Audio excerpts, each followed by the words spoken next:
Hello everyone. So now that you have learned about parallelogram law of forces, so এবার আমি কি করিম? We are going through our first problem. Okay, this is our problem number 1. So here এটা তোমালোকে দেখিছা, I guess দেখিছা ভালকে. So ইয়াতে the first sum which you are going to face is একদম preliminary sum হয়, একদম easy হয়, তাত একো বিশেষ একো কৰিব নালাগে. Just put the formula and find out the sum. So এতিয়া চোৱা, two forces of 100 Newton and 150 Newton are acting simultaneously at a point. Okay, and what is the resultant of these two forces if the angle between them is 45 degree? তাৰমানে কৈছে দুটা forces, the force F1 which is equals to 100 Newton, okay, second force F2 which is equals to 150 Newton, তাহাঁতৰ মাজত আছে 45 degrees. F2 force 150, F1 force আমি ধৰিছোঁ 100 Newton. এতিয়া we have to find out the resultant of these two forces. We have to find out the resultant of F1 and F2. So আমি কি কৰিলোঁ, given that first আমি এইকেইটা term লিখিম যিকেইটা আমাক অলৰেডি দিয়া আছে. ইয়াতে আমাক অলৰেডি দিয়া আছে 100 নিউটন আৰু 150 নিউটনৰ ফ'ৰ্চকেইটা. চ' ফাৰ্ষ্টতে আমি লিখিম যে force F1 equals to 100 Newton, force F2 equals to 150 Newton. Our angle between তাহাঁতৰ মাজত কি দিছে, we will term it as theta. This is theta which is equals to 45 degree. So to find out the resultant force আমি কি formula পাইছিলোঁ, আমি formula পাইছিলোঁ যে capital R resultant force equals to root over F1 square plus F2 square plus twice F1 F2 cos theta. দেখিছা, F1 square plus F2 square plus twice F1 F2 cos theta. This is the required formula to find out the resultant force of any two forces acting at any point simultaneously. So আমি কি কৰিলোঁ, এটা F1 ৰ value 100 Newton square কৰিলোঁ, F2 is the 150 Newton ইয়াত আছে, and 2 into F1 F2. F1 is 100, 150 is F2 cos of 45 degrees. Okay, so root over আমি গোটেই স্কুৱেৰকেইটা ভাঙিলোঁ, গোটেই স্কুৱেৰকেইটা ওলাই দিয়াৰ পিছত finally we got the answer as resultant force equals to 232 newton. N মানে newton which is the unit of what, N মানে newton which is the unit of force. What force are we getting here? We are getting the resultant force. That means the resultant force is 232 Newton. আমি answer এটো পাই গলো, right? So next আছে the second question যেটো তোমালোকে পাবা, হেতু হল find the magnitude of the two forces such that if they act at right angles, কেতে কি হ'ব, their resultant is root over 10 Newton. This is the resultant force if they act at right angles. But if they act at 60 degrees, তেতিয়া কি হ'ব, their resultant is root over 13 Newton. Find F1 and F2, that means the two forces. So in order to take out the two forces, কি কৈছে যে the solution, okay, solution to কি কৈছে যে given that, I hope দেখি আছা, given that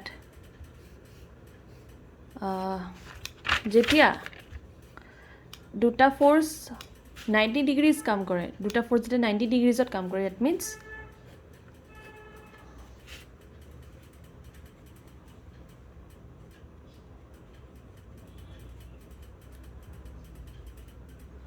তেতিয়া তাহাঁতৰ মাজত 90 ডিগ্ৰীজ কাম কৰে, তেতিয়া তাহাঁতৰ যিটো ৰিজাল্টেণ্ট ফ'ৰ্চ হ'ব, whatever the resultant R1 equals to root over 10 Newton.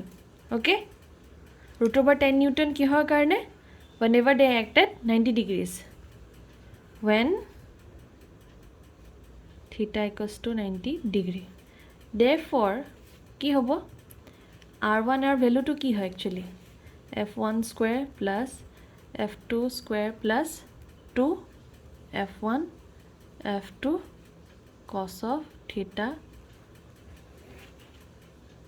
f1 square নাজানো f2 স্কোয়ার নাজানো plus 2 f1 f2 cos 90 degree কিমান ইনটু cos of 90 ডিগ্ৰী মানে f1 square plus f2 square plus 0 আৰু এটো কি আছিল r1 কি আছিল r1 আছিল √10 হলনে এতিয়া আমি কি কৰিম √over কিটা উঠাই দিম স্কয়াৰ কৰিম স্কয়াৰ কৰিলে আমি কি পাম f1 square plus f2 square হলনে এটো হল ইকুৱেশ্যন 1 কি কৰিলা বাই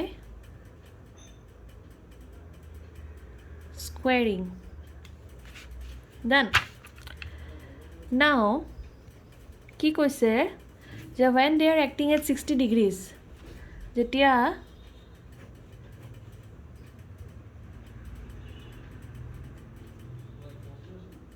60 degrees হ'ব তাতৰ মাজত the resultant to r2 okay so r2 এ কি দিব r2 equals to √over 30 Newton when theta equals to 60 degrees.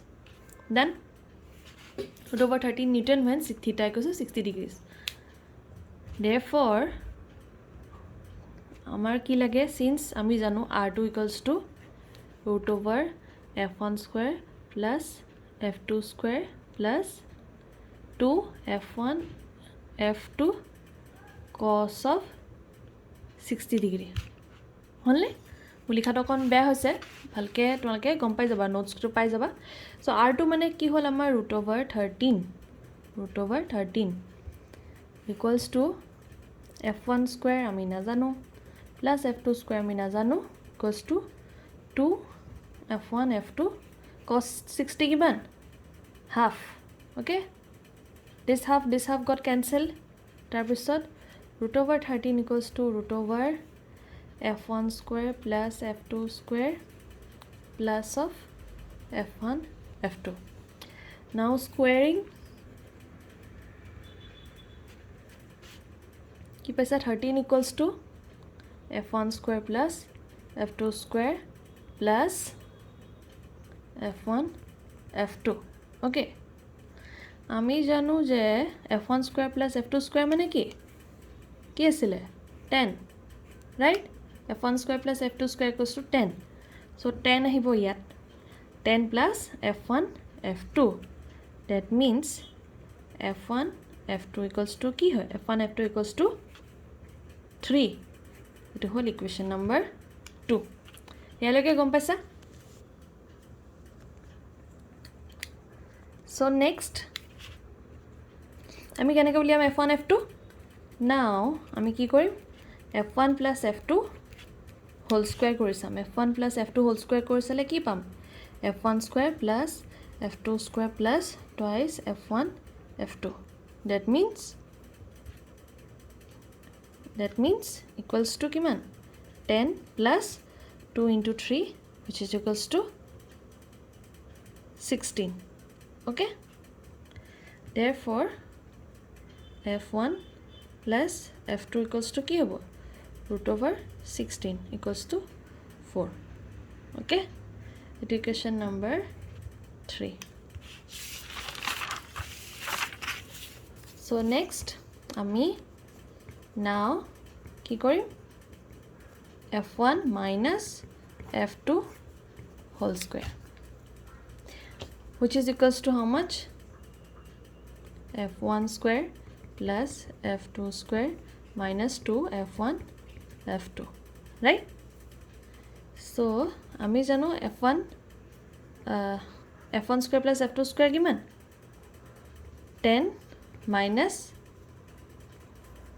2 into 3 that means it is equals to 10 minus 6 equals to 4 okay therefore f1 minus f2 equals to √over 4 which is equals to 2 all good this is equation number 4 আমি কি পালো f1 plus f2 equals to 4 from 3 আৰু f1 minus f2 equals to 2 therefore আমি কি কৰিম এই দুটা plus কৰিলো twice f1 will give you 6 therefore f1 equals to 3 আৰু twice of f2 equals to 2 that means f2 equals to 1 newton therefore forces are kiki forces are 3 newton and 1 newton respectively okay done আমাক কি উলিয়াবলৈ কৈছিলে কোৱেশ্চনটোত কি উলিয়াবলৈ কৈছিলে কোৱেশ্চনটোত কৈছিলে যে find the magnitude of the two forces such that they act at right angles তেতিয়া কি হ'ব √10 পাম resultant but if they act at 60 degrees তেতিয়া আমি কি পাম their resultant is √13 we found out গোটে সামটো ইয়াৰ পৰা কৰিলো you will see in your PDF যেটো মই provide কৰিম and then finally we got this as 3 newton and 1 newton respectively আজিলৈকে আমি মই এতিয়ালৈকে অকল জাস্ট দুটা সাম কৰিছো দুটা প্ৰবলেম সাম দেখুৱাইছো নেক্সট হেৰিত এনেকা তোমালোকে ভিডিওস পাই থাকিবা so let me know if you are not able to understand then let me know properly okay ঠিক কি বুজি পোৱা নাই মোক ভালকে কৈ দিবা